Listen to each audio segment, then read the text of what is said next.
Hi everyone. It has been so long, I know. I'm back and here to talk to you about the topic Asperger's and to catch you up on what's been going on in my life. Yep, I still have Asperger's and I'm still been delving into the topic, and I've done a little bit of writing on the topic. Still struggling through life with it, and with teaching my son, homeschooling him. He has Asperger's, which it's much more apparent in him. I've had a lot more pressing issues in my life. As you might know, I was diagnosed most recently with bipolar. I moved away from Idaho to Washington, and going into the doctor, dealing with some of the medications that I was taking for sleep and anxiety that is oftentimes brought on with Asperger's. He looked at the amounts of medication I was on and basically told me that I had psychosis, and with that determined after a few visits that I was bipolar 1, which was interesting because my grandmother was also bipolar. So along with the bipolar and the Asperger's, that kind of pieces together the pieces of the puzzle that are oftentimes together make up a big mix of two diagnoses that oftentimes overlap with each other.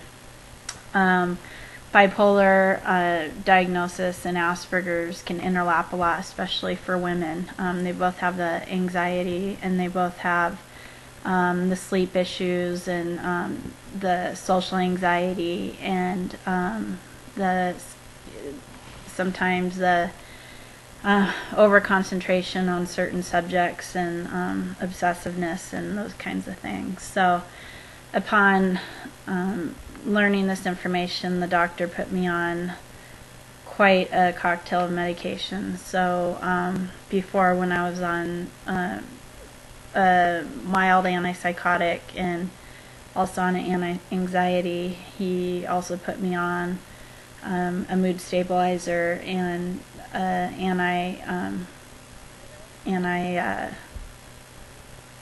anti-seizure medication. So now I'm on a full course of basically a full course of bipolar medications. And really though, other than that, what I've been looking at is realizing what it's been for me to be a woman, trying to function in this world, as a wife and as a mother, dealing with these illnesses, and these neurological and mental illnesses, is trying to just function as the normal world functions, and realizing that I'm not really accepted normally without trying to deal in normal life. Like as my husband said, normally for me, these days with these medications, I just can't function as I used to. And normal day now includes usually, like right now, like 2 naps for me. I just don't have the energy. I'm exhausted all the time.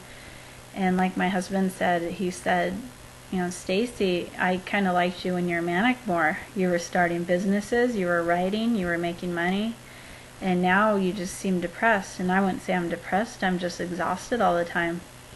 And so that's something that just seems to be the case. And so I'm trying to work around that. But just like on coming on here to speak with you guys, I've been getting so many people subscribing to my videos, but I haven't even been able to get on. I haven't even been mountain biking. I haven't been, it's not ski season, but I haven't been skiing. I haven't been working. There hasn't really been anything that I've been doing. So I'm going to try to put my best foot forward now and get back to the things that I used to love to do. One other thing though that I brought up, I'd started writing an article on what it's like living with a father with Asperger's, and it is something that I would say that not many people can actually comment on, because so many people haven't had the opportunity to be able to say my father has Asperger's, and I'd say it's not something that people would or should look forward to saying that their father has Asperger's. It's a very difficult thing for a child. It's like going through life not really connecting with your father, not really being able to say that you have ever really gotten your father, understood him, or him really understood you, or him really knowing what this world really is. My father, although, he was a pilot, so he was gone a lot, but even when he was here, I can't say that he really was here. He was a man that pretty much was always right, even when he wasn't. He can't really think in terms of anything but that he was right, and it's just black or white. You could say that the sky is blue and he'll say the sky is red. It was very difficult, and that relationship as a teenager, it really did push me into the arms of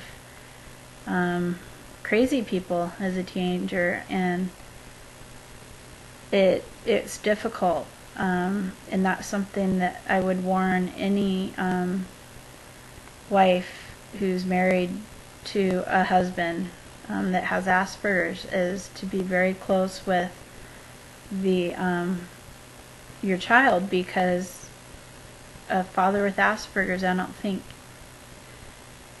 unless they're really in tune with the way they operate and are able to think and protect their children, I don't know that they can be in sync with their children well enough to be able to protect them in those situations. So it's very difficult, and to this day it's difficult. My father now has Alzheimer's as well, which presents even more difficulties. I love my father dearly, and right now I'm watching after him while my mom's out of town, and I love him dearly. It is, though, it tugs on my heartstrings, and it's difficult. It's a tearjerker for me, definitely. And being at home right now, I've been at home actually for a year while my husband's working an hour away. And we're moving to Park City, Utah, and we're going to be back up in the ski lifestyle again, and my husband has a new job. And so back to life on my own, and back to living on my own with bipolar, and 2 children with Asperger's, and of course myself with Asperger's.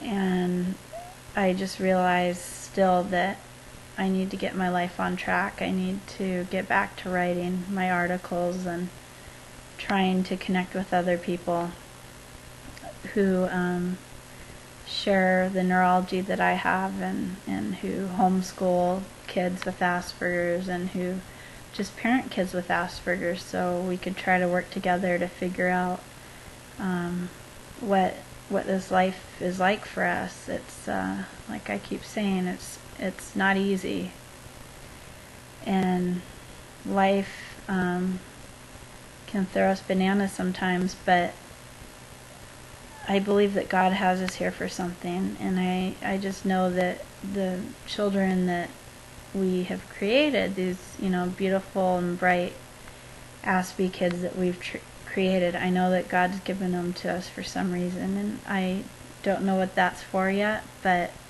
I believe that God's got a special plan for us, and I'm really interested in hearing from you guys about what these plans are for. I know that these kids are the brightest kids in the world, and I can't wait to hear from you guys, to hear what you believe their plans are for. I just would love to know that, and I'd also like to hear from some of you guys about some of the issues that especially women have faced with misinterpretations and danger issues that you guys have gotten yourselves into in social situations. For me, I've gotten into a lot of social situations. I've gotten into some bad positions with men. Being a Christian woman, there have been some really bad situations I've gotten myself into where I've been out of control. This is where I believe that my bipolar issues have come in to effect. I'd been told by my psychologist that Asperger's women have been taken advantage of many times, and it's a very common thing for women with Asperger's to be taken advantage of in social situations, to be abused, to be raped, that kind of thing. But I've been told by many people that it's not common. However, I've heard from people. I've heard from an expert who does clinics on this. When my psychologist had that there's three common reasons that women are raped. Number one, or that 3 reasons that women have affairs. Number 1, they have a horrible marriage. Number 2, they'd been sexually abused as children. Or number 3, they have Asperger's syndrome. Now, I'm not sure that that's true or not, but this guy was pretty certain that this is what it was. This is what he taught in his seminars. Now, to me, that seemed completely true because that had happened to me. So, anyhow, I gotta sign off. Bye.